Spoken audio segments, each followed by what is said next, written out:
What up, y'all? So today we're gonna be talking about the spiritual community, the state of the spiritual community, and things you can do to actually grow. So let's get right into it, man. You know what I mean? So, bro, the spiritual community, it's trash, bro. This new age stuff, this motivational baby talk, these looking at these cool rocks, these channeling this, that, and the third, these readings, all of this stuff, bro. It's like it's garbage. I ain't gonna say it's just like completely garbage, but like, bro, it really don't evolve your soul. The whole point of being spiritual is to evolve. That's why we walk the path we walk. We just don't talk about conspiracy theories or just high vibration of this or high vibration of that or just self motivation. Just go to the self help community for that. That's not what this is for. That's not what this is about. A lot of the stuff that's out here is misguiding people, bro. A lot of the stuff that's out here is not leading you to the path or leading you down the path. It's just leaving you stuck and you're just moving slow and growing slow. You know what I'm saying? Like, if you're spiritual, then you need to evolve yourself because everybody is spiritually naturally. But we're on the path of how I like to look at it is accelerated evolution, right? So, of course, everybody evolves through a lifetime. Some people don't. Some people do devolve. But most of the time, you're evolving, whether that's through suffering, reading books, or whatever, right? These are all different ways that you could take in information. But we're not just trying to take in just reading books and just knowledge. We're trying to evolve the soul. We're trying to take in as much light as we need to because light feeds the soul. So we're trying to take in light every single day. Most of the stuff you see out here on these different YouTube channels and these different people, and they say this, that, and third, well, they're not really helping you.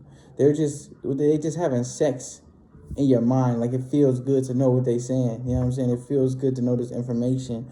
It feels good to know that you're doing better than most people, but truly you're not doing all that you can do to really be all that you can. People say, oh, I'm a god, I'm a goddess, but nobody's actually living up to it. Nobody actually is standing in a power.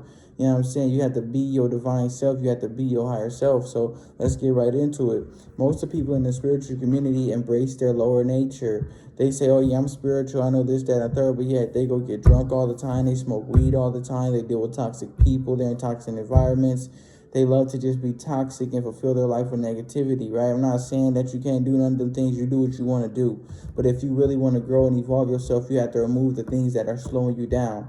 So if you're spiritual, and you know that these things spiritual and you know that these things are slowing you down, then why are you doing it? Are you really spiritual? Do you want to really be spiritual? Are you really trying to evolve? Are you really trying to grow? If not, you just want to be a good person, then just be a good person. It's really not that hard. It's very simple. It's not that complicated. Just be a good person. Be better. You know what I'm saying? So I'm gonna give you a tip on being better, and then we're gonna give you some tips on just evolving yourself and just being spiritual, right? Like truly spiritual, right?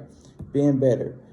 Get a list of everything that you don't like about yourself. Get a list of everything that you like about yourself, right? Look at that list of everything you don't like about yourself and see how you can fix it. You know what I'm saying? Figure out a way to fix it, right? Might take a week, might take a month, might take a year, right? And you work on one thing at a time. The ball will start rolling and you'll look up, you'll be a whole different person. You'll love everything about yourself. You know what I'm saying? Look at create a value, create a system for values, create a system for morals, create a system of how you want your character to be, and then start to live by that day by day and ask the universe to test you, ask God to test you, ask them to force that upon you so you can make the changes that is necessary, so you can have the opportunities to change. So if you say, I want to give more money to people, the creator will put a homeless man in front of you. Just example, they may put a homeless man in front of you and say, okay, give that man some money. If you say no, do you really want it? If you say no, you failed the test. If you say yes, you have become that. Simple, right? So now let's move on to the spiritual side. You know, that's something quick. And if y'all want me to go deeper, just comment, go deeper. We can go deeper. You know what I'm saying? So the spiritual side of it, every single person that's on the spiritual path need to be doing solar work. If you're on the right-hand path, you need to be working with the sun. The sun is going to evolve you more than anything else. If you're able to get spiritual tools, get some spiritual tools. If you're not getting those spiritual tools, the sun is a free tool. The sun is